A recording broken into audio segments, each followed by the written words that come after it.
What a guan? Wagwan. Wagwan. This video is going to be about my life growing up as one of Jehovah's Witnesses and how I woke up to the truth about the truth. I wrote this video. Okay, I have recorded this video about 6 times. 6 times. And I've just been all over the place, and I realized that I have to write everything down so I'm not rambling and just spitting out a whole bunch of words and not knowing what I'm saying. So if you see that I'm just like looking up and stuff, that's why.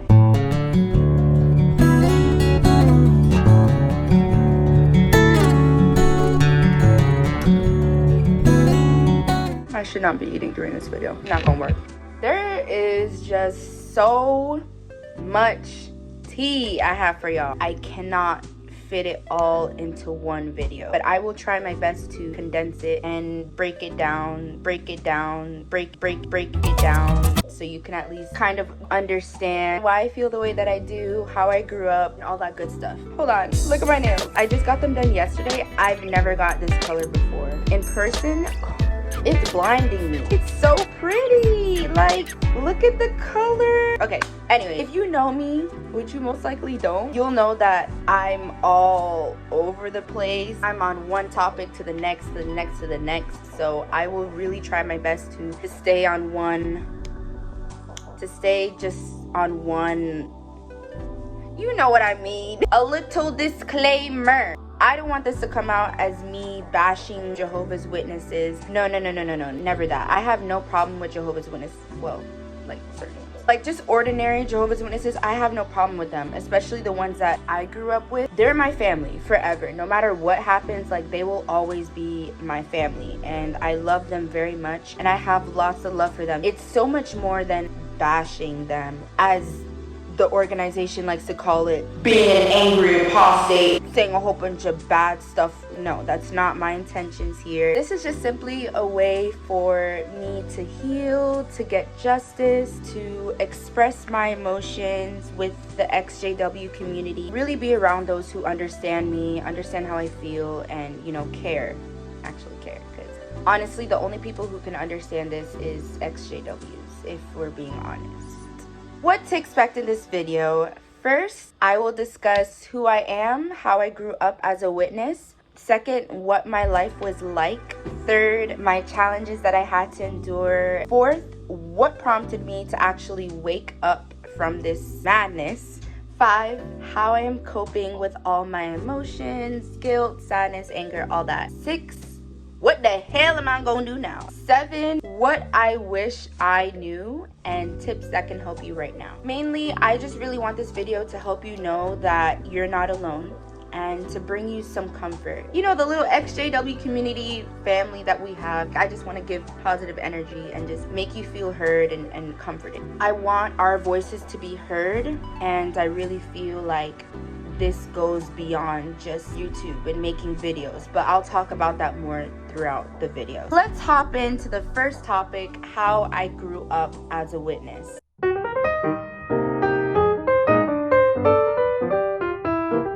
My mom is the only one on her side of the family to be a witness. When she first started studying, my grandma was shocked because she's a Seventh-day Adventist, and if you know how Seventh-day Adventists are, you already know how they be. That's a whole other video on its own. Someone had introduced my mom to the religion in Cayman, but she didn't really take it seriously until after meeting my dad. As for my dad, all of his side of the family are witnesses. I don't even know what generation I am because it goes so deep, all the way into England and Jamaica, from my grandpa and up. I'm probably 5th generation. I really don't know. I have no clue. My dad was a regular pioneer in his late teens, early 20s, and he was a devoted witness because my grandpa was that hardcore elder. You know what I mean? Like the coordinator of the whole congregation. Oh wait, for people that don't know, an elder is basically, I guess if you want to call it, the pastor of the church. Congregation and kingdom hall means church. That's what we call it, kingdom hall and congregation. He was the elder, the head of all the pastors, if you want to call it that. He was a devoted witness until some ish went down. He got disfellowshipped, and then less than a year, he missed all of his friends and he got reinstated. That's the only reason he went back into the religion, because he missed his friends. 6 months after that, he became inactive and never went back. He knew what was good. So after that, he had met my mom, and although he was a baptized witness, my mom was not. She wasn't even like an unbaptized publisher, which is basically the level before being baptized. That's the best way to explain it. But they still got married though. He still got his boo thing. It wasn't as serious back then as it is now. If you date a non-witness and you're a witness, that's just not allowed. That's just not allowed. Not that it's not allowed, it's just highly, extremely discouraged, and people will judge you and you will be getting a lot of heat from it. My grandfather did not approve at all. He didn't even go to their wedding. That is how serious he took it. And let me tell you something. There's Jehovah's Witnesses, then there's Jamaican Jehovah's Witnesses, which are completely different from everybody else, like all the other Jehovah's Witnesses. I can't speak for anybody else. Jamaican JWs, Caribbean JWs in general do not play, okay? They don't play. A couple years after I was born, hey, and we moved to the States, some things went down and it became just the three of us. My mom, my older brother, then me. My mom found the hall that we attend now, and coincidentally enough, plenty of people from the islands that we had known already happened to attend the hall that we go to, and they also knew my family as well. It's a very small world, and Jamaicans just be knowing everybody. I don't know how they do it. We're just everywhere. My congregation, it's pretty diverse. We have a handful of Hispanic, a good amount of Haitian, and of course the rest is from other islands in the, in the Caribbean. We probably have a sprinkle of Caucasian families and a sprinkle of American families. I'm telling you, my whole congregation is just straight Caribbean. At meetings are basically church, the service, the program. When I was younger, when I first started going, it was like nap time for me, honestly. I would just get my show and I would fall asleep. The best nap time ever. It is what it is. As I got older, I started to study with this one sister. She wasn't just an ordinary sister. She and her husband became family. My second mom to me and my brother and my mom. Like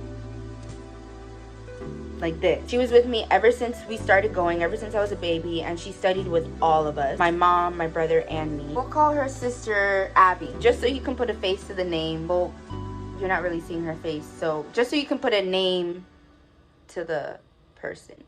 Because she's very significant to the story, okay? So Sister Abby is basically the sister that studied with us, stuff like that. In the studies though, when I was younger, girl or boo or bro, whoever's watching, I would just sleep. I don't know why I slept so much. I wasn't really into it. When we were doing the Great Teacher book, I was just out of it. And I studied that book twice. Because I was just so not into it. I just wasn't really feeling it. But because everyone was studying and you're growing up in it, you have to do the study. I would still go. You can tell I was just reading the answers from the paragraph and stuff like that. As I got older, we went into the Bible Teach book, which is basically just a publication that we study from. I would forget about when I would have studies, and then the day of the study, literally when she was on her way or when I would go to her house, sometimes she would come to me and sometimes I would go to her. I would just underline random stuff quickly, how I would be preparing, because it'd be like that sometimes. I knew that what I was learning was the truth. At the time, I just wasn't really with it. I just really wasn't at the time. It wasn't until I turned around 10 years old that I started to take things a little bit more seriously. And I would prepare for studies better, and I started commenting more. Commenting is basically putting your 2 cents in at meeting. So for example, we would be studying a publication. There's questions and answers. You raise your hand and they bring you a microphone and you speak you speak the answer, you speak. You speak the answer, you speak. You speak the answer, you speak. From your own words or from the paragraph, and you answer. Commenting for me, at first, I was always so nervous to comment. When I tell you it's so much anxiety, I hated it. I would raise my hand and sometimes I would say I wouldn't want to do it anymore, or my mom would have to take the mic and say the answer, or I would say it so quietly that she would have to repeat it. It was just a lot of fear and anxiety. As I got more comfortable with commenting and as well with the people in the congregation, it became a lot easier. I never really liked to comment if it wasn't coming from my heart. If it's not coming from my heart with my own little twist, it's not coming out at all. It has to be something that I genuinely agreed with. And at the time, I did agree with everything I was saying. I didn't just say it because, you know, I had to make a comment or because it was in the paragraph and I'm just saying my little thing just to say I commented. Like, no. I would rather not comment than do like a comment like that. And if you know, if you did a comment like that, that's okay. That's okay. I'm just saying, personally, that's how it was for me. Sometimes I would forget. I know I'm like, this is not, you're not really interested, this is not part of the story, but you know, I just want to talk about it. I would get the Watchtower Online Library, and that's basically a website for witnesses, for research and stuff like that. I would go in the Watchtower Online Library, and whatever we're studying, like if it's a Bible reading or it's a Watchtower or something, I would type it in. I'd look at a quick, like at a random article that would pull up, read it quickly, and I could on the spot come up with a comment just like that. Not trying to flex or anything, but with all that, I was starting to warm up to the brothers and sisters in the congregation. Honestly, like, I'm cool people. I'm very sociable, as you can tell. Like, my energy is just, I'm a very outgoing person. Only if I vibe with you. I always try to get along with most people in the congregation. Of course, I didn't get along with everybody because, you know, I have my fair share of witnesses that did me dirty. But for the most part, most of the congregation loved me. I'm not even saying this in a cocky way. We were all really just one big family. I've been watching videos and I see how people are saying, like, I kind of just come to myself, me and my family. They weren't really loving, they were mean. I feel like we were really close because we all had the same culture, which I will forever be grateful for and I forever appreciate. People would always look forward to when I comment and gave talks. Okay, so talks are basically little skits in meeting on like one of our meeting days where we would do like little talks and skits, reenacting stuff like that. It's too much. Honestly, if you didn't grow up in it or you're not in it right now, it's hard to explain. I'll explain it the best that I can. I'm gonna do a separate video. There's so many separate videos I have for you guys. I'll do a separate video explaining Jehovah's Witnesses, how they go about what they do in their life and stuff like that. I'm sorry if I'm just like running on the explanations and you know you're not a witness and you don't really understand. I will definitely do a better a better video explaining all of that. When I would give talks, I'd be a whole actress. Of course, you know, I had my flaws, but I can 100% say that I put my heart into it and they were very entertaining. Period. Oh, I'm so sore. Oh my goodness. Yo, check out my shirt. You can't really see it. Isn't it so cute? Okay. My congregation was about 60% young ones. Ew. I don't even know. What do you call young ones? The JW language is so weird. It's just so, like, what? Like, what? Like, what? Normal people do not talk like how witnesses talk. Trust me, if you just hear a witness open their mouth and some of the, like, the words they use is like, girl, are you even on earth? People don't talk like that. But anyways, my congregation was filled with a lot of young people, from babies to toddlers to preteens to teenagers to young adults. We had every single age. And if you know anything about having a lot of young people in your congregation, it means there will be a lot of cliques. And there definitely was. I felt left out from a lot of them. I mean, I had my group of girls. We were good. I had one best friend. I would feel left out from a lot of cliques. So many stories on cliques and how I was mistreated. I'll definitely do a video on that. If you want to hear about that, you know what to do. Comment down below. Oh my goodness! Let me take this time. Please subscribe. Please. Please. Please. Please. Please. Please. Please subscribe to my channel. Towards the end of the video, I'll tell you what I'll have on this channel. It'd mean the world to me if you subscribed and you liked. If you subscribed and you liked. Right now. Right now. Right now. Right now. Ahora por favor. Back to my story. You see what I mean when I'm talking about like I can't focus, I'm just all over the place? Fair warning, okay? Although there's a lot of young people, I still felt like I was alone because I wasn't the same like all of them. And it's not even like being left out, just in general. I almost felt like an alien in my own spiritual family. I felt so out of place. Like, yeah, when we would go to meeting, we'll kiki and ha, hey, oh my god, hi. You know, the JW image. You know exactly what I'm talking about. I just didn't feel like one of them. Mainly because I was living a double life.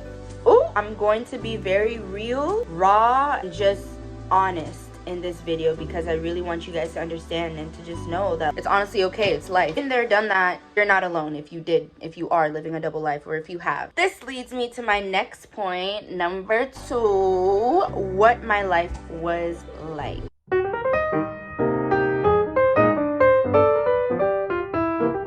So at the tender age of 11 years old, I made the decision to get baptized. Worst decision. Ugh. At the time, I felt like it was the right thing to do. Part of me really wanted to do it because I wanted to make Jehovah extremely happy, and the other part of me wanted to make everybody else happy, and given to the overwhelming amount of stress and pressure that I had to get baptized. I also really wanted to be accepted and also be called sister, because if you're not baptized, you're not going to be called sister. Like in the congregation, you'll be called like, oh, sister K, sister M. And if you're not baptized, you'll just be called literally just by your first name. They exclude you. Like if you ain't baptized, you are not one of us, basically. Like that type of mentality. Of course, all of these reasons were not valid reasons to get baptized, especially so young. I had no idea what I was getting myself into. My dad had even warned me before, like, yo, I think you're a little young, just wait to get baptized. Of course, he knew from experience. He was just telling me what he thought was best for me, which it was. I just said I wanted to please Jehovah, blah blah blah blah blah, and you know, kind of like people were going against him because he was saying that, like discouraging me, and it was just hard. It was really a lot. Basically, how this works is after you have a Bible study, you have two publications. I don't know how it is now, but for me, the publication I studied was the Bible Teach book. What does the Bible really teach? And the second one is the God's Love book. When I was growing up, it was the Bible Teach book that you had to study first, and then you would get baptized, and then you'd finish with the God's Love book. But I know that some people do the Bible Teach book and the God's Love book, then get baptized. And some people get baptized in the middle of the Bible Teach book, but I think that's pretty rare. I think you're at least supposed to finish the Bible Teach book. They be rushing you to get baptized. I wouldn't be surprised if they did that. After you finish studying a certain amount of books, you're regularly attending meetings, you're making comments, you become an unbaptized publisher, you're going to field service every week. There should really be no reason for you not to get baptized. At this point, everybody's looking at you to get baptized. What you doing? Questions that's on everybody's mind is, when are you gonna get baptized? If you've been studying for a while, even worse if you finish both books and you still haven't gotten baptized, sis, everybody will start to look at you and judge you and wonder why and wonder what is wrong with you. It really is a lot of pressure. It's a lot, but I was a baby. I didn't know what the hell I was getting myself into. Personally, I feel like you shouldn't even be allowed to get baptized until you're 18. And I say that, yes, I know they even have babies getting baptized. I feel like witnesses is different because being baptized is not just, oh, you go, you do water baptism, everything's all good, I get to be called sister. No. It means you're in, you can't get out, like you're stuck. So if when you grow older, you decide, this isn't really for me, you're stuck. If you do leave, you will be cut off from all your family and you will be shunned and you will never ever be able to talk to them unless you get reinstated back into the religion. Which is why I feel 18 is the prime age, because you really get to see if this is what you want and you get to see the world. You just, you know what, you need few years in, I'm preparing for everything thoroughly. After I get baptized, for preparing for meetings, I'm researching so I could understand and give an encouraging comment every week. Bro, for the Kingdom ministry, I would literally type up a comment for every single part. For the Bible reading, the book study, I'd have a whole page filled with comments. So just in case they didn't call on me or someone said the same answer, like I was devoted. I took it so seriously because I love Jehovah. I did. I had that zeal and I had that love for God. I still love him, by the way. I was making well thought out presentations for field service. I was putting my hours in every Saturday. The stellar witness, if you will. I was doing everything. I was doing that for a few years. It was when I was 17 that those thoughts I had repressed started to come back little by little. And I remember the exact day that I realized this too, becoming numb to everything. I was sitting in Thursday meeting. That whole entire meeting had been dedicated straight to discouraging young people from literally everything. It was down to standing up for your beliefs, preaching to people at school, at work, discouraging them from higher education, from going after their passions, their dreams, their desires. If you had a dream that would get you a lot of money, you couldn't do that. It was just, I can attest to this, the most discouraging, depressing meeting for a young one personally. Why do I keep saying young ones? I need to fix my vocab. For a young person, like, it was hard AF. The worst meeting by far I've ever been to, and I've been to a lot. After that meeting, I was extremely scarred.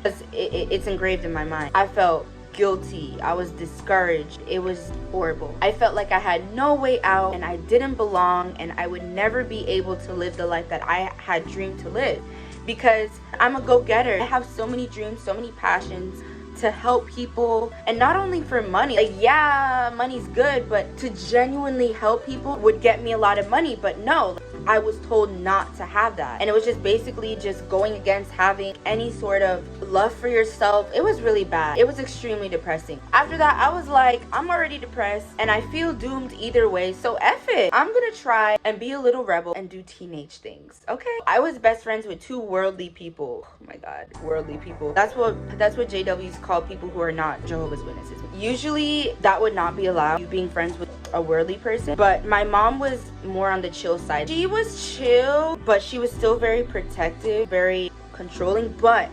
amazing mother. Very, very, very supportive. She did everything in her power to give me and my brother the best life, and I don't at all blame her for anything. I love her. She's the most loving person, so loving, so kind. Everybody goes to her in the hall. She be the one planning the parties, doing the get-together. She was the it girl. Nothing against my mom. She was really chill with that. I was friends with these two girls, and we hung out with some other people from my school, but I always knew they weren't my people at all. My school was diverse, yes. It had black people, but the community we were in, I can't explain it. I can't explain it. It was in that part of Florida, Weston. If you know anything about Florida, it was just, you know what I mean. So anyways, in school, they thought I was weird. Not in like a, oh, this Christian girl is gonna preach to me, but oh, she's like a very goofy person. And I didn't really care. Like, that was just my personality. I honestly didn't care if people liked me or not. I was really more of a loner, and I followed along irrelevant girls that had no idea what they were doing with their life, and they really couldn't encourage me the way I needed. But hey, it was what got me through high school, and it was who I had at the time. But I was closer to one of them. We were best friends, like the only worldly person at the time I was really friends with, and that knew my JW situation, knew I was a witness, knew I couldn't really hang out like that, knew I couldn't celebrate anything, and she didn't really judge me, at least not to my face. She didn't understand the religion at all, and I know deep down she thought it was weird. She just never told me. I know, like, I'm not an idiot. I know she would talk about it to her family, and about me being a witness and how different it is and how controlling my mom was. And of course, people that are not in the religion are not gonna understand. I understand. I just know. I'm intuitive like that, okay? I know everything. I don't, but I'm just being dramatic. It was really good to have her as a friend. It was always a struggle to hang out. Sleep over, forget about it. I would sleep over, but that would be very, very, very, very difficult to ask to sleep over. Even though my mom was okay with us being friends, I know, like, even though she doesn't say it, she always viewed her as a bad influence. Oh, this would be so annoying. I hate when she would say this. Oh yeah, she may be good and she may seem nice, but does she encourage you to serve Jehovah? Does she encourage you to go in service and prepare for meetings and do Bible reading? No, obviously not. I don't vibe with other witnesses. They're not me. We don't click. Ugh. I mean, I guess I can see why she viewed her as a bad influence. We went to parties and clubs rarely. I can literally count on my hand how many parties we went to. We probably went to a club once, probably like 3 parties, if that, house parties. If you know anything about Broward, their parties are trash. Miami is where it's at. I'm a Miami born girl. So whenever we could hang out, I would always have to lie about my whereabouts just so I could see her. It was a whole mess. I hope my mom isn't watching this. Like, I wouldn't always lie, by the way, Mom. I wouldn't always lie. But it was literally the only way I could hang out with her. It would always be something. That leads me to when I started to live my double life. Basically, a double life in JW terms, I don't know if that's a well-known thing or not. I'm gonna explain it either way. You have 2 different lives. A witness life and a worldly life, where you're 2 different people. 2018 was my breaking point. That spring break, 3 months before I graduated high school, I smoked weed for the first time. Loved it.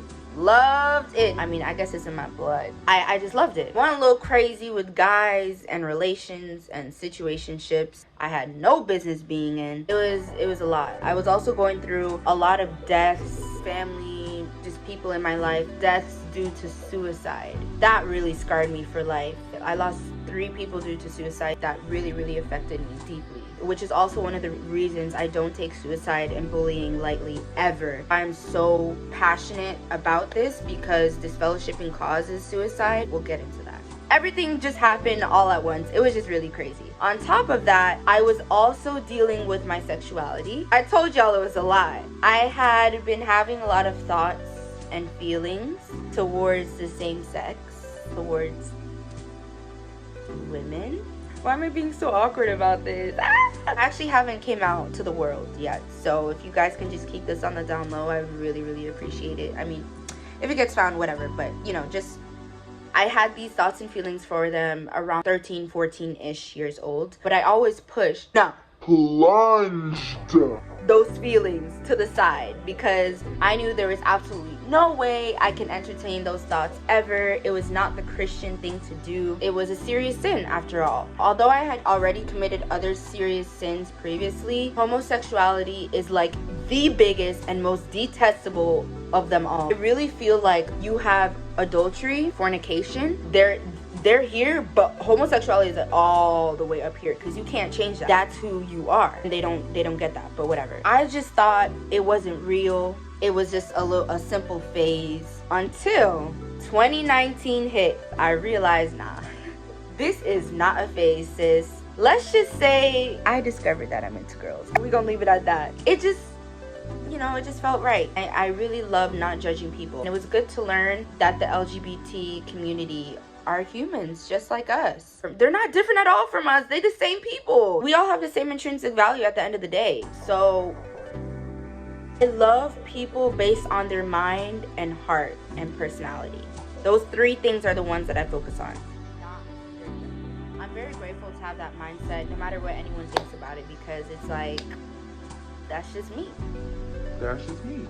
So I was basically one person at the hall and another person at home. I hated it. It gave me the biggest identity crisis of all time. I stopped preparing for meetings thoroughly anyway. Like, I mean, I would still quickly highlight random lines just to show that I had, you know, prepared, if you want to call that preparation. Meetings just became really repetitive and very discouraging. Eventually, I became spiritually and mentally numb, like, to the whole thing, and I just started going through the motions. Meeting Sunday and Thursday, service. Meeting Sunday, meeting Thursday, service. Just an ongoing cycle that was just like, oh, da-da-da-da, da-da-da-da, da-da-da-da, just going through the motions. Actually, I had stopped going out in service, like knocking door to door, even before COVID, because my mom and I, we had this study that we would go to. Those type of studies, like, that use you, but it's a long story with that study. But anyways, instead of going like door to door, we would just go straight to that study. We had stopped door to door preaching like a year before COVID. It was straight madness. But yeah, let's hop into my next topic.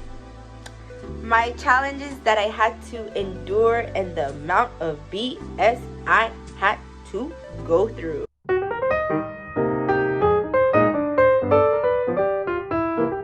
As I started to grow older and do things I've never done before, it caused me to see a whole other side of things. I've always had this go-getter mentality to pursue my passions and dreams, you know, not only to get a lot of fame and fortune, which yes is amazing, but it's so much more than that. Like I said earlier, I really love to help others, and I've always been obsessed with self-love and boundaries. I was always obsessed with that. I'm a reader and a writer. That's my escape.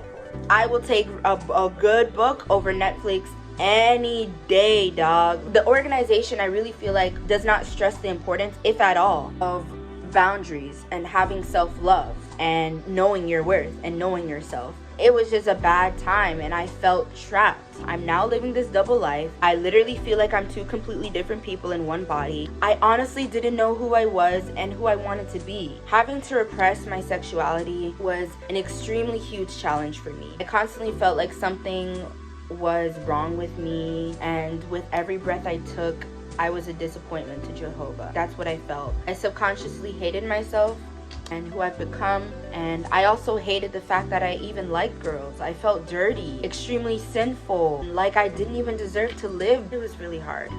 On top of that, I was going through a huge betrayal, like a friendship breakup with two people. It was so bad. They did me so dirty to the point where actually one of the girls outed me, like outed my sexuality before I even came out to myself.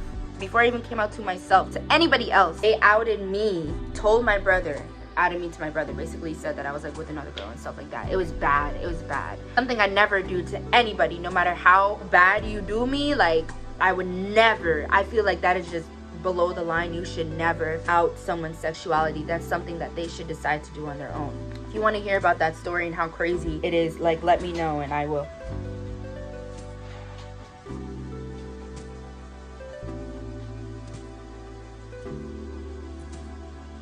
Let me know and I will definitely talk about it. That's a story for another video, but that breakup really had an extreme effect on me mentally. I'm still healing from it, and it's been like a year and a half, but I really feel like telling the story will help me heal, so you will see that video soon. Coming out was extremely difficult for me. A few months before I came out to my mom and my brother, I came out to my dad. I forgot how I said it. I was just like, oh, so I got with some, like, I forgot how I said it, but I told him, and he was extremely supportive. He did not judge me. He just basically thought, because I told him I felt it from a young age, he was like, oh, you probably didn't know what you were thinking. I think this is just a phase, blah, blah, blah, blah, blah, which is not. But that's what they always think. They always think it's a phase. They never think it could actually be true, but, you know, that's just, you know, if you're not living it, you won't really understand. But at the end of the day, he still supported me. He still said he loved me. He still said, regardless, I will still be here for you. I love him so much. That was exactly what I need to hear, and he made me feel loved.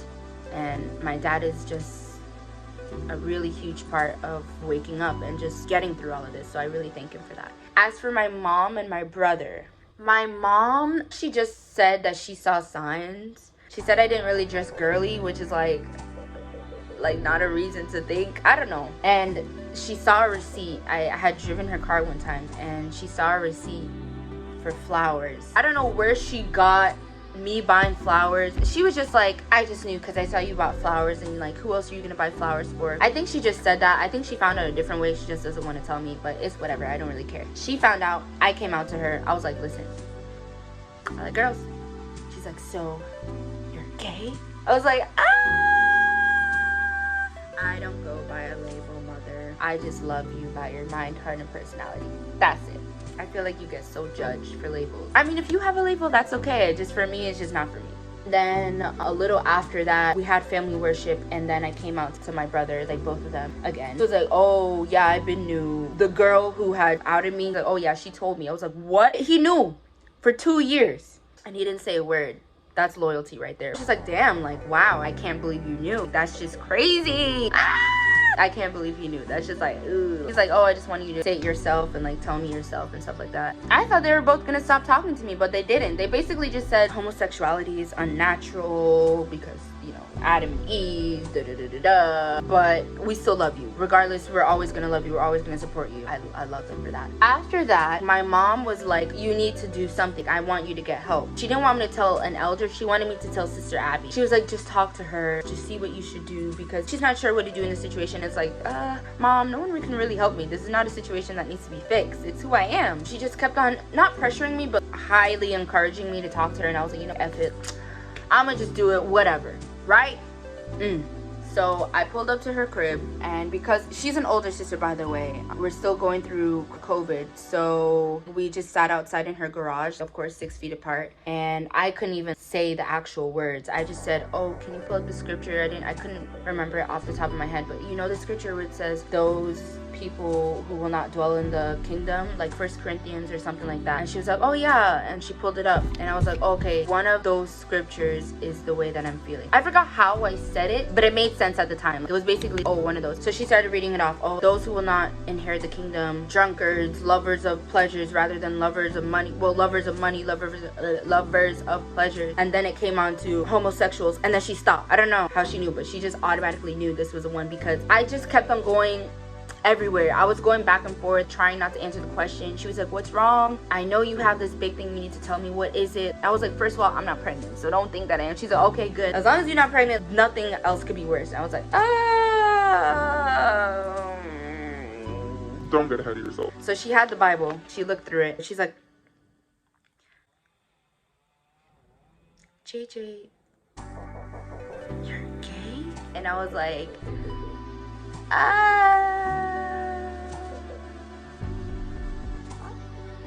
what do you do? That is like your second mom that you go to for everything, that you're looked at as her daughter, this perfect Christian, and you're here telling her that you like girls? Really? It was the hardest by far conversation I had to have. And she was like, oh well, what makes you wanna choose this lifestyle? And I hate when people refer to it as a lifestyle, but she didn't really understand. I was like, it's not a lifestyle, it's just how I feel. It's my feelings that I've always had. And she's like, oh, this may be a phase, you know, I understand a lot of people want to have this lifestyle. And I was just like, no, this is how I feel. This is who I am as a person. I've always had these feelings. And also at the moment, I don't feel comfortable with men right now. I just don't like them right now. She's like, oh, I felt like that at first, but after a time I got used to them and I really like men. Not that she felt the same with girls, just like being uncomfortable with men. She was just like, oh, I found him, we'll just call him James, her husband. I found James and, you know, we're very happy together and you can get that too. Basically just putting her happiness and stuff and expecting me to feel the same way and for her happiness to be my happiness. And it's just like, no, that does not make me happy. Like, no, girls do. But of course, you know, I knew I wasn't gonna get anywhere, so I just nodded, agreed. And she was like, oh, well, have you done anything? You know, I had to, you know, lie, because if I said that I did, that would have been a different story. I would not, it would just have been a lot different and not good at all. So I just said no. I was just like, oh, I just had these feelings. And she was like, oh, okay, good. As long as you haven't acted on those feelings. You can have those feelings as long as you don't Act on the feelings. It's the same thing as saying, oh, you can be straight as long as you don't act on your feelings. Like, what? So she was like, oh, okay, like, thank you so much for telling me. I know it was hard. We ended the awkward conversation, and she said she would FaceTime me the day after to continue discussing it, but I did not want to discuss it after. A day after, I got really sick when she wanted to FaceTime, thank God, and I sounded like horrible, and she was like, oh, we'll do it later. It just never happened. I basically came out to her. She's an elder's wife. Her husband used to be the coordinator, but he had to step down because it was a lot of responsibility as he was getting older, but he's still an elder. She was like, I just want you to know that this is confidential. I will not tell anybody. This stays between me and you. Thank you so much for, you know, for trusting me with this information. I know it's very sensitive. I know it's not easy. I know this must be hard. I just want you to know that the love I have for you is unconditional and blah blah blah, like all that stuff. And I was like, all right, like good, you know, things you're supposed to say, like good. I'm glad you feel that way. Good to hear. That's that, so you can at least know that story, and we'll pick up on this topic a little later. Let's hop into the next topic. What prompted me to wake up?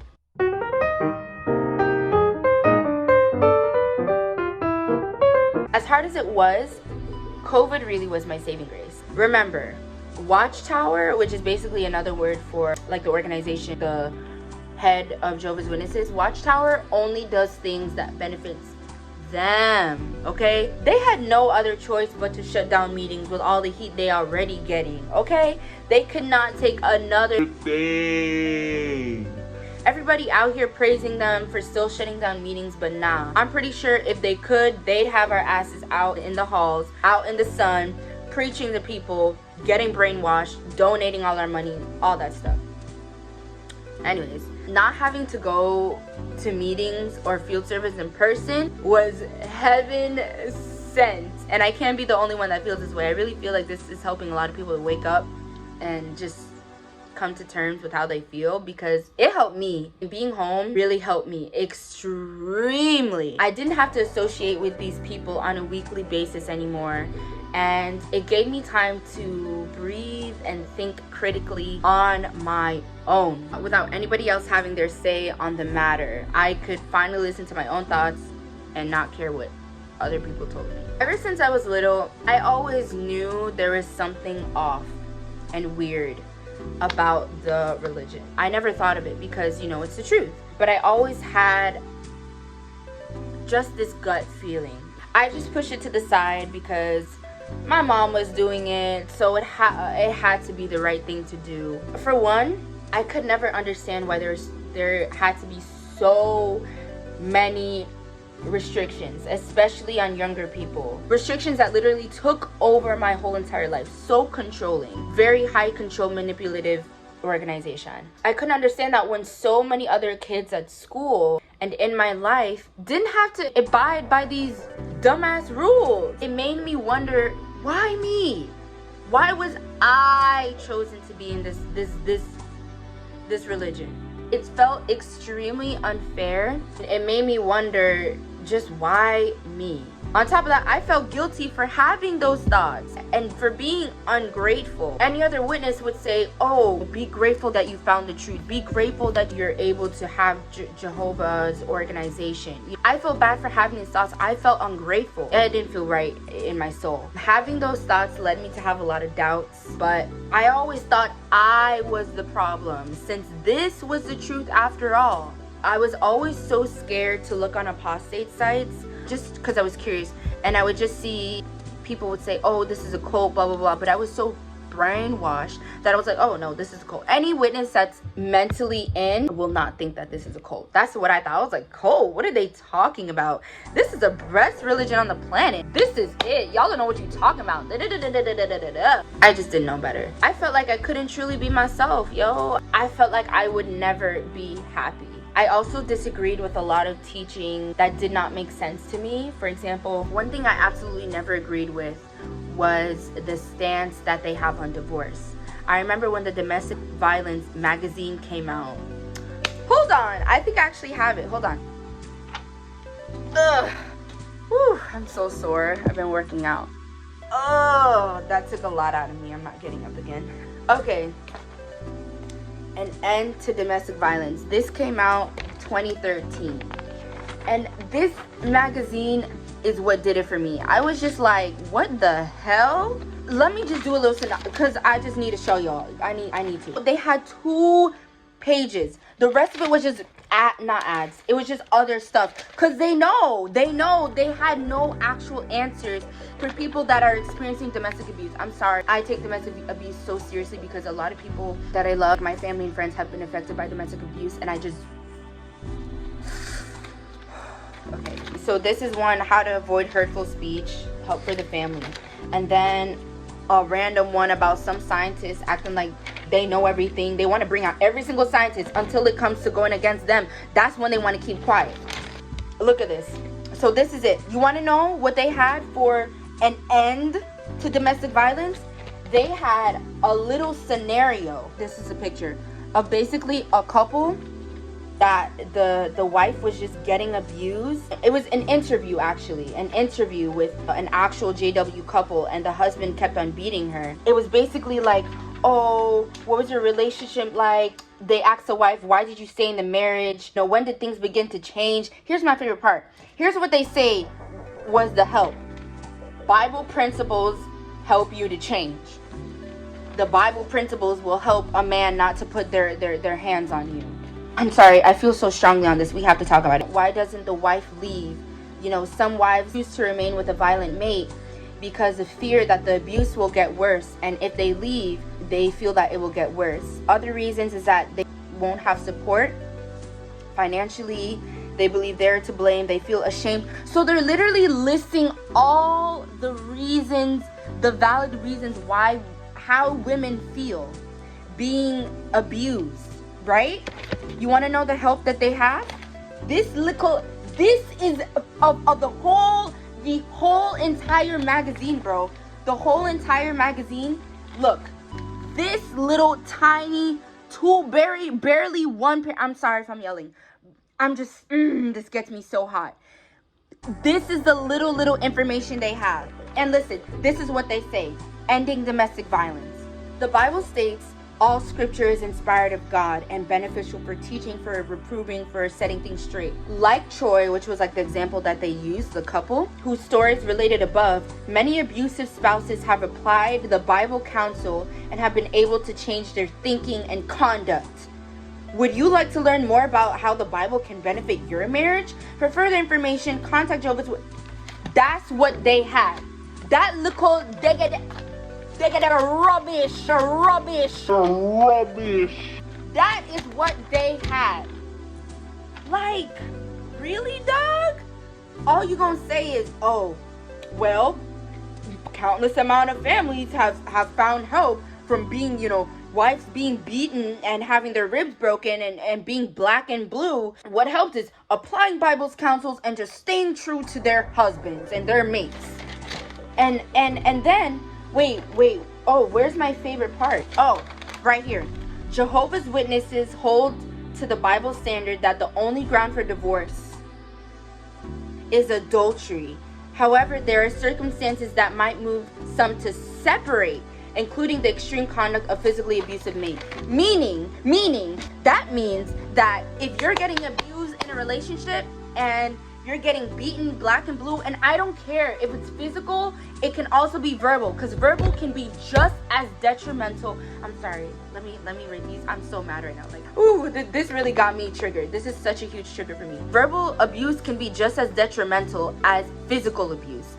And they say the only thing you can do is either use Bible principles to stay with your mate, forgive him, and work things out, or get separated, not divorced. Only separated. Even if you get divorced, you can't get a scriptural divorce, meaning you have to stay single forever. And if you do, you will be committing adultery and you'll get disfellowshipped. Basically, it's okay. Back to what I was saying. I just really need to just get that out. So I can never understand how you couldn't get divorced if you're physically and verbally abused. Like, that don't make any type of sense. I don't care what type of logic you try to use. It doesn't.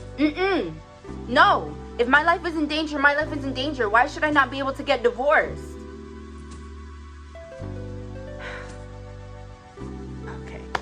The organization would rather keep up this perfect couples, JW couples image than save innocent victims.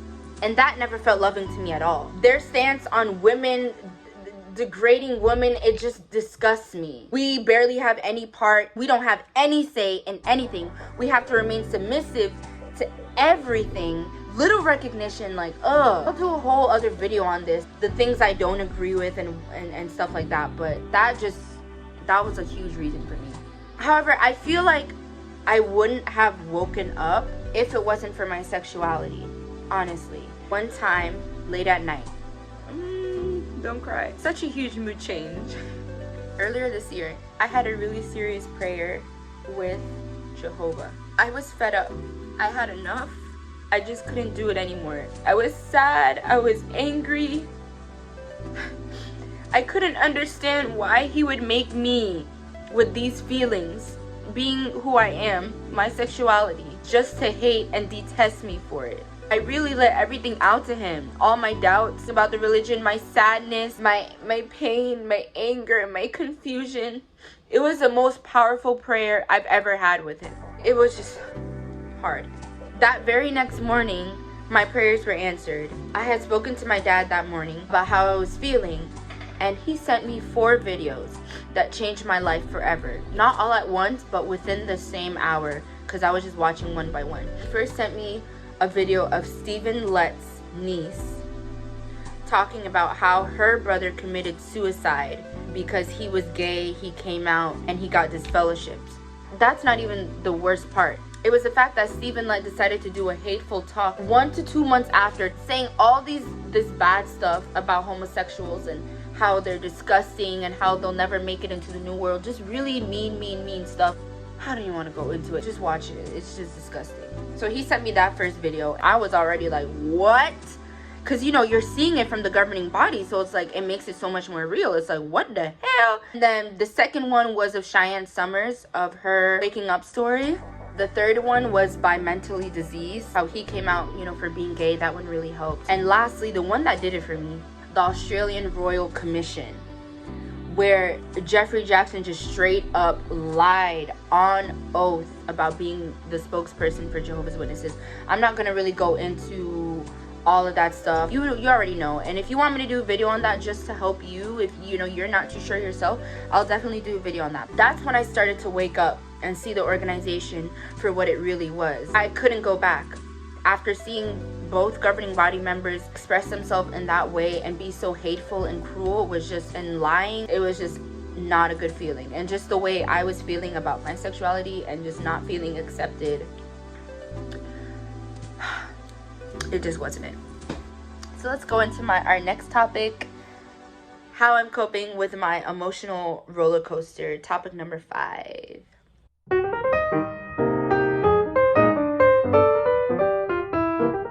After I found out the truth, the only emotion that ran through my veins was extreme anger, okay? I was so angry, yo. Still am, by the way. I know it may not seem like, because my emotions are all over the place. I was just angry at myself, angry at my mom for getting me into this religion, angry at the governing body, angry at the world. It was really, really, really, really, really bad. She didn't know. You know, she was an innocent victim like me, so I shouldn't have been so angry at her. I had no right to be. I lashed out and I didn't control my emotions the right, correct way, the best way, and I took it out on my mom, which I should not have, because it wasn't her fault. She was just so confused, and she thought I was being gullible by listening to all these exjw videos, and I was like, please don't start. I was telling her and my brother, the organization doesn't let you look at other publications besides their own, and they're like, oh, that's not true, that's not true. I was like, have you been living under a rock? What are you talking about? That's not true. They keep you away from anything that's not Watchtower. Don't try me right now. Stop making me feel crazy. It was just so annoying. I felt crazy. I literally felt like I was the only one that had this mentality, and I was like, what the hell? Like, this cannot only be me. I don't just listen to people, you know, oh, because they feel this way, I'm gonna jump on that and hop on that train. No, I do my own research and I do what I feel is right for me. And she just completely dismissed it. I spoke to her about how Stephen let nephew committed suicide, and also the child sexual abuse cases that were hidden didn't face her. She was just like, oh, that's lies, Satan's trying to deceive you, blah blah blah blah blah blah blah blah blah blah blah blah. And I was just like, please shut up, like, please. Like, I wanted to just shake her, be like, what are you talking about, woman? What y'all talk about? So then I told my brother. He thought I was crazy. So that night, because I had a whole meltdown, a blowout, I was really, really angry and I lashed out. It was very bad. So we had a family meeting, like on Zoom, with my dad, my mom, and my brother and me. Tears and snot everywhere, because I was saying there's so many victims going through this, so many suicides. So I saw all the exjw videos. Who's gonna be their voice? Someone needs to speak for them.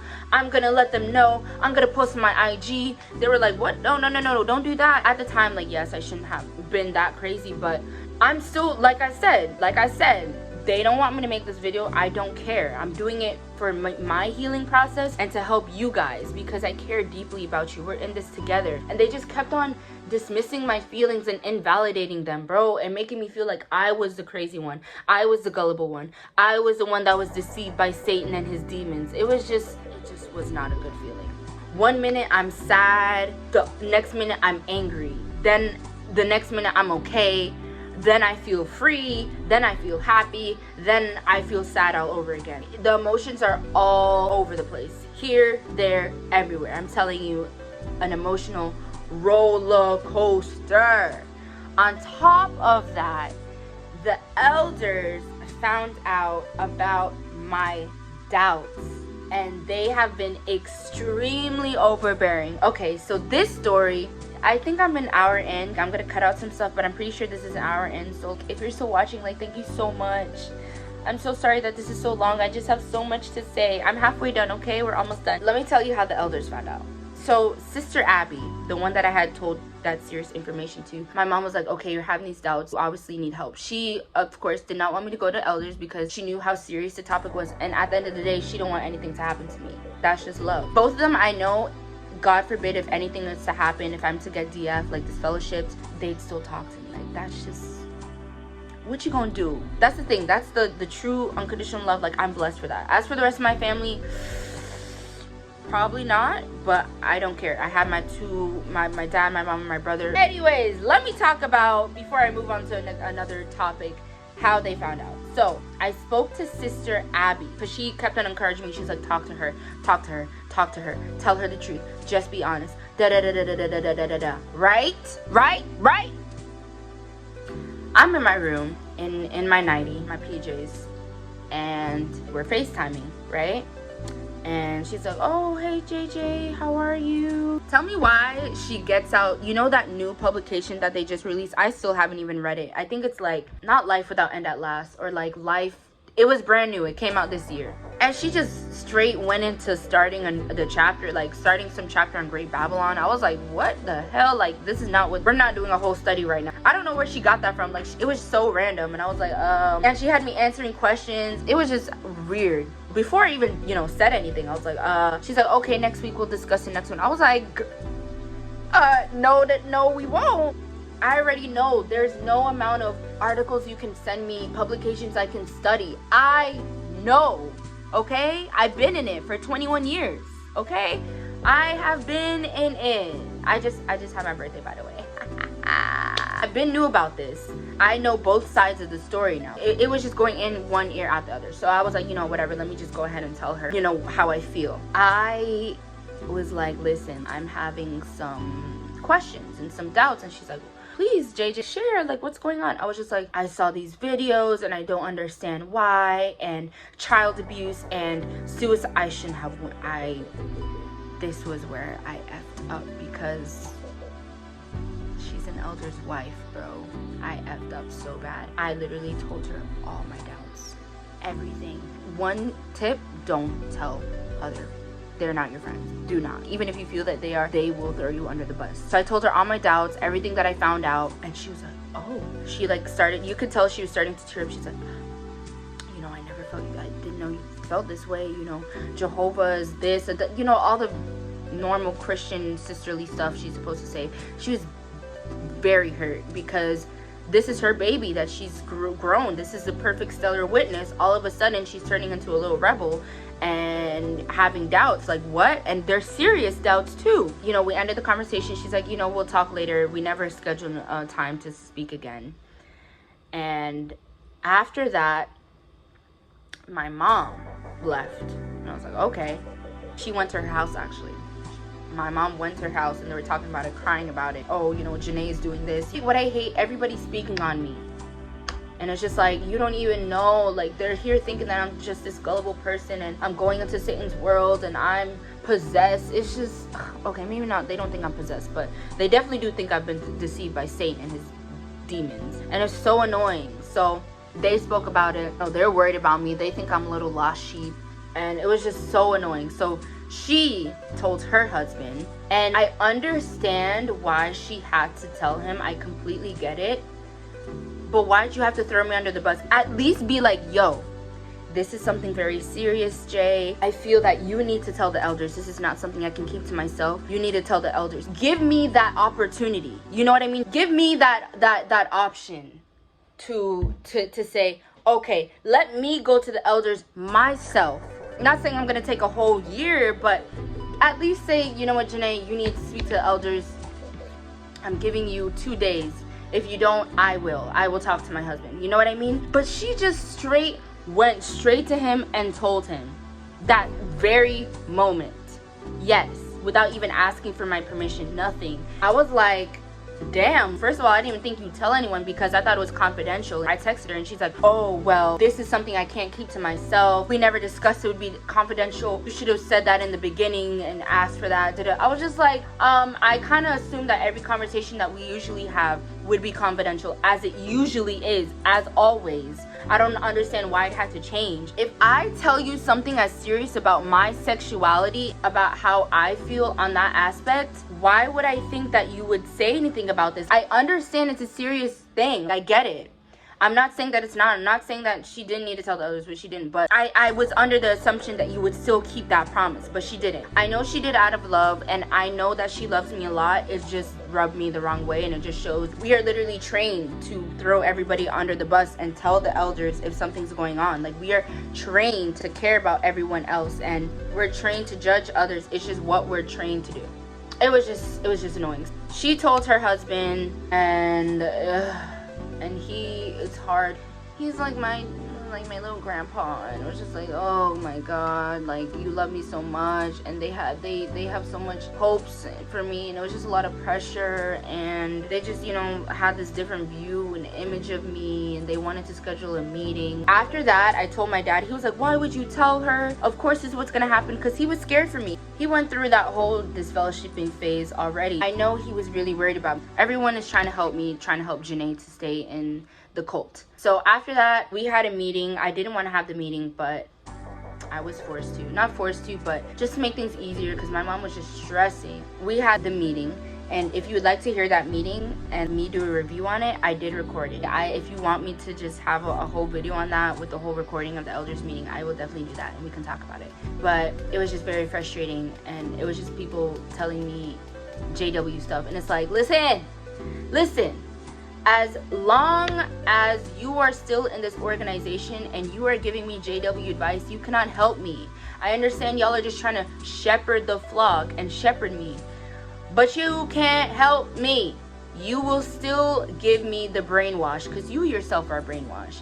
Blind man cannot help another blind man. They're like, oh, you're spiritually weak. Basically, in the organization, your spirituality simply means how brainwashed you are by the organization.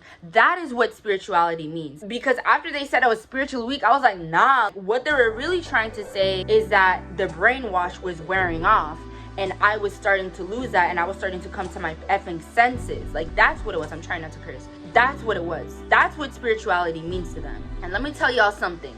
No man will ever have the right to have a say on my spirituality ever again. Who?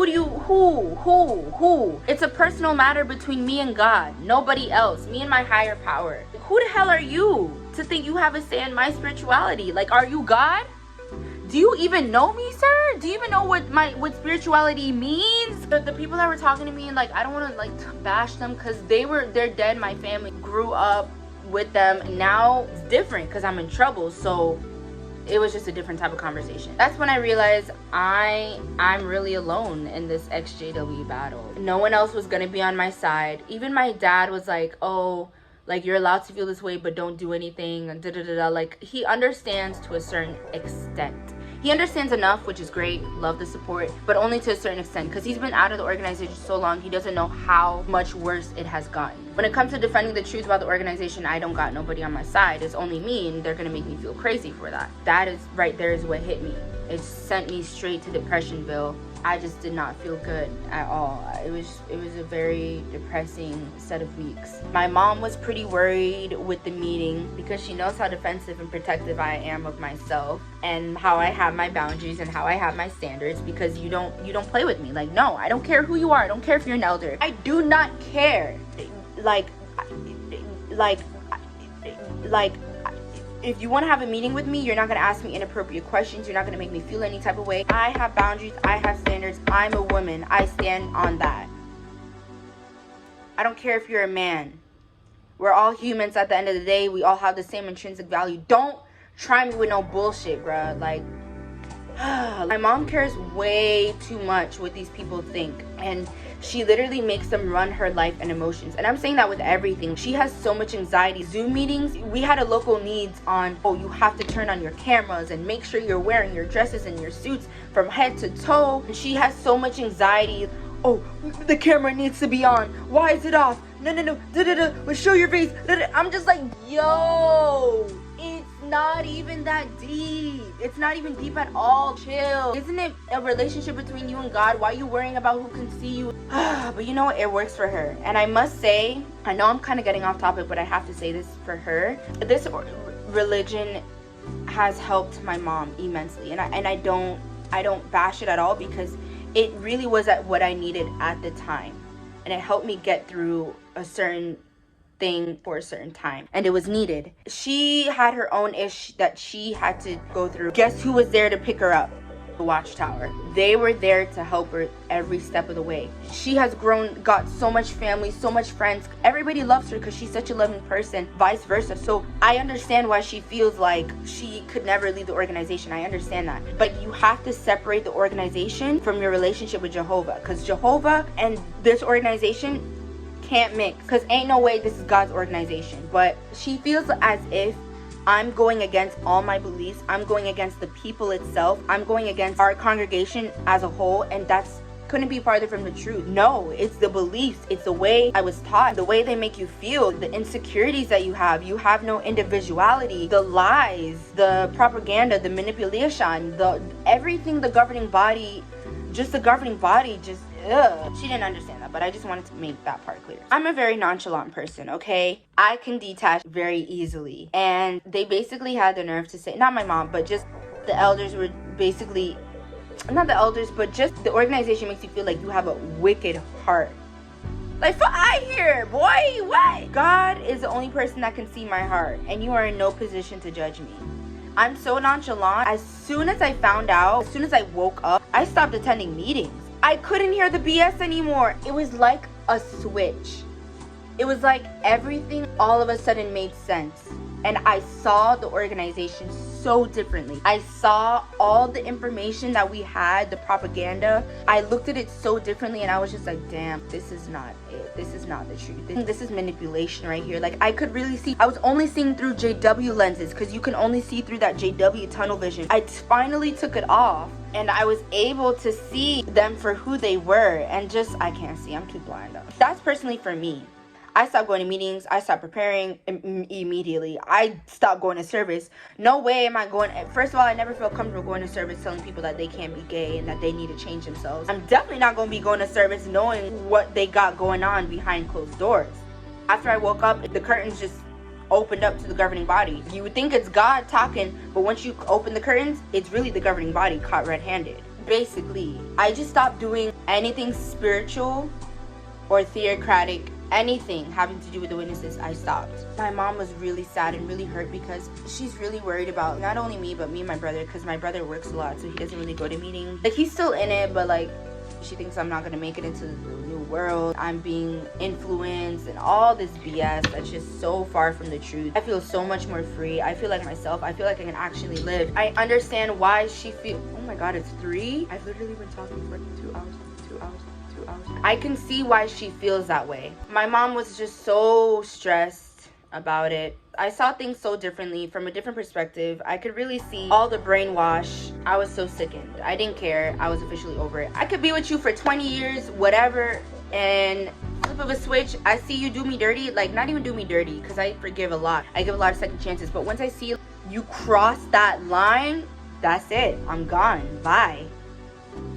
Deuces. I did not realize how much control this religion had over me, because all of a sudden everybody's is in my life, and it's like boundaries and standards don't even matter. Everybody kept telling me that, oh, this is how the organization is, and it has its rules, yada yada yada. The thing with that is, I don't care. If you're gonna force me to be in these meetings, it's my standards and nothing below it. I have my own boundaries that you need to abide by. Why are you all up in my grill having 1,000 meetings trying to change me? You messed with the wrong one. Thankfully, that sister didn't out me, but you know, I'm surprised at that. Respectfully, boo-hoo. I remember I had a meeting, right? This was actually last week. My CO, which is my circuit overseer, which is like higher than elders, and the brother who's like dealing with me, who's also my field service conductor, he was like, oh, I need to see you, da da da da da. Because my CO, guys, oh, Black American, just, oh my goodness, you would scream having a meeting with him. And I knew he was gonna trigger me, and I didn't want to be disrespectful, or I didn't want to lash out. I didn't want to be triggered. So I was like, no, I'm sorry, I'm not available. All I said was, I'm not available on Saturday. Why did this man tell on a 21-year-old to her mommy and said, oh, Janae said that she has work, and I didn't even say I had work. I don't know where the hell he got work from. She has work, and she's not gonna do the meeting. Then my mom got on me. Then my mom called my dad. Then it was a whole thing, and I was just like, yo, I didn't even tell him that. Like, I just said I'm not available. Like, I don't want to. It was just like, oh, just do it. And I just saw how stressed my mom was about it, and I was just like, it's really not that big of a deal. I didn't even do anything like that. I really didn't do anything like that would cause a reason, but I was just like, you know, whatever. They just want to talk to me. They just want to help me. And oh my gosh, that meeting, I recorded it.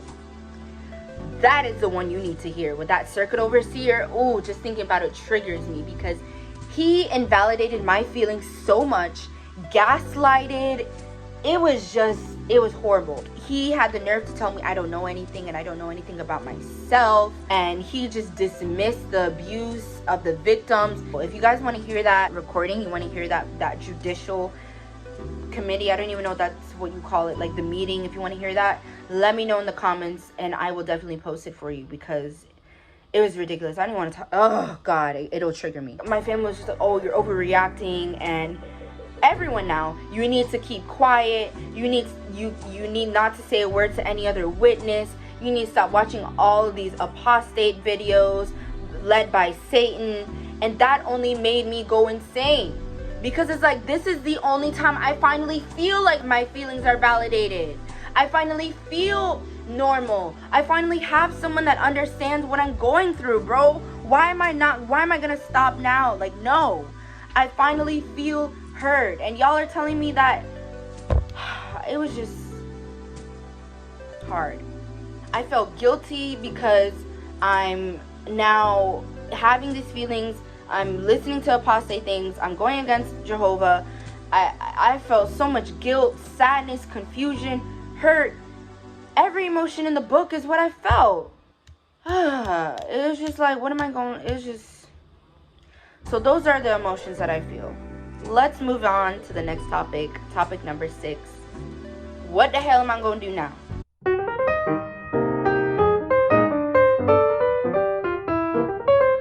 Great question. I really hate the word apostate, because the organization has put such a huge hatred on apostasy. And it's like, no, these are people that are just want their voices to be heard, want to just be validated, to know that they're not alone. It has nothing to do with, oh, bashing the witnesses, they're this horrible religion, they're this cult, which yes they are, but it's so much more than that. I want justice for all the hurt, the pain, the abuse, not only what that I went through, but what you guys go through, what exjws go through, what JWs right now that are Jehovah's Witnesses right now as a young person, Gen Z generation, millennials, what you guys are going through. I want justice for you guys, for us. Growing up, I never thought much about disfellowship people. I didn't even know how serious it was. I thought they were infected, to the point where I would literally hold my nose, like hold my breath when they would walk by, because I thought I would somehow get infected too, and I would, get their toxicity and leave Jehovah and stop serving him. You can see how crazy that is. I could never understand why people would leave in such a haste or so angrily, and now I finally get it. Another thing I really want to do is heal. I want to help me, I want to help you.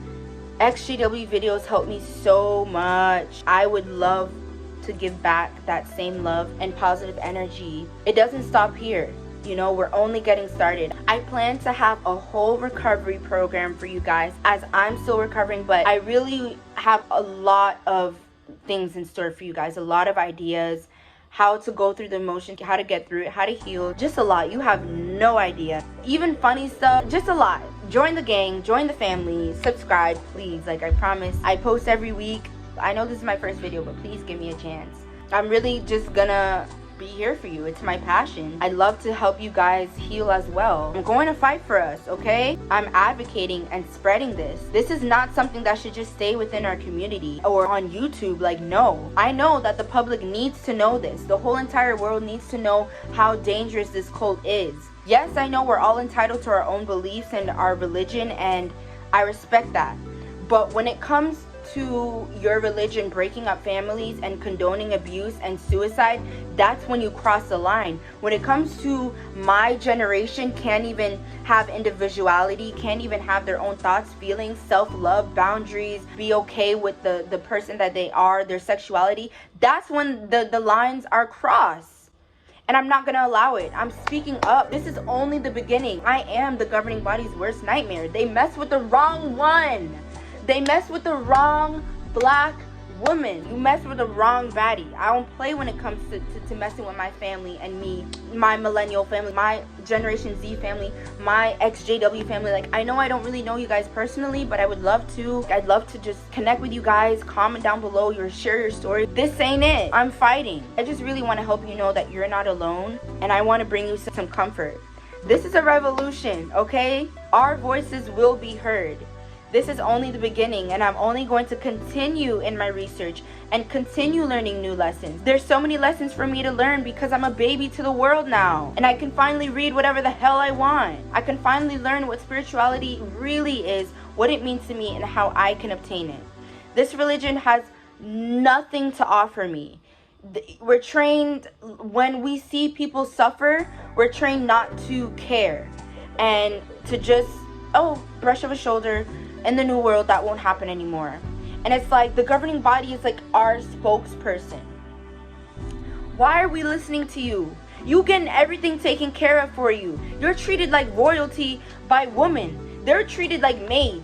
Have your bed made, food prepared for you, your house provided for you, your apartment, whatever it is, for free, okay? Like, I'm no longer with it. Like, I'm out, dog. I would rather be a part of the world than stuck in this little JW bubble.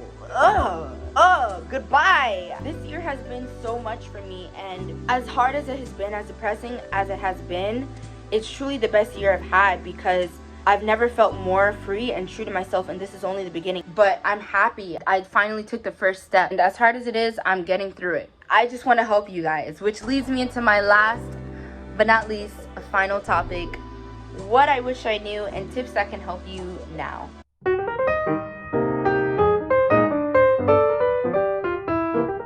I really wish that I knew nothing was wrong with me, because all now I would have never thought it was my mofo religion, bruh. I would have never thought it's my religion. Allow yourself to think critically. Once you do wake up, you're allowed to be angry, but don't take it out on others. Educate yourself, research. I'm still scared. Like, I just got 3 books. I got 2 of Lloyd Evans' books. He's what really helped me. And I also got Crisis of Conscience. And as much as I know the truth, it's still scary. Like, oh, like, a governing body is actually saying this. This makes it so much more real. But I know what it is that I have to do, and I will read it. I just want to make sure you let your voice be the only one you hear. I'm telling you, this part, listen. Hey.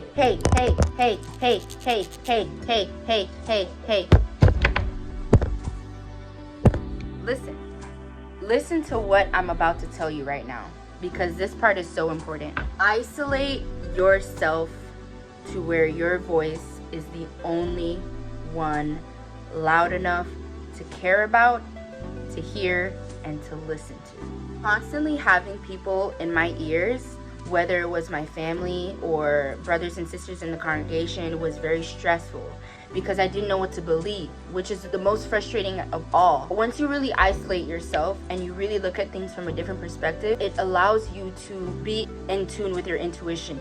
Meditate, really think about your thoughts, really figure out what's going on. Maybe you're so confused, you don't know what to do. Like, I just want you to listen to your voice, your gut feeling. Sis, listen to your gut feeling. Those feelings be the ones you need to act on, okay? Those are the feelings you need to act on, because they're always true. Gut feeling, intuition, don't play with it. Comes straight from your higher power. After waking up, it's very easy to go into a depression. I went into a depression. I stopped eating. I didn't take care of myself. I didn't do things that a normal person would do. Normal things became dreadful, very, very hard for me to do. It was just a whole mess. It was a very hard time in my life. It was a very hard time in my life. We're not gonna cry again. Stop. After waking up, they can make you feel like you're crazy. Whatever it is you're going through, whatever struggle you have, even if it's your sexuality, like, you are normal. You're okay. You're allowed to feel this way, okay? You are. You're beautiful. You're handsome. You're a king and a queen. Whoever you are, I hear you. And I got love for you, and I share that love and that positive energy with you, continue to please eat and exercise. This is something that is very painful. Once you learn the truth sets you free. I don't want you to think that I'm Little Miss Perfect and I'm all good. Like, no, I'm still hurting and healing at the exact same time. But I want to help you guys as well and give you advice that can help you grow and get through this the best way possible, because we can get over this. There is no getting over something like this. You can't just hop, skip, and jump and pray it all away. No. Can't just say, oh, it's in the past, or I'm forgetting about it. No, this stays with us forever, especially if you were born in. We can't get over it, but we can get through it. Face the situation head on. We are using our pain and turning it into strength to further build us into the warriors that we already are. Okay? I'm telling you, trust your gut. That feeling you have is very much real.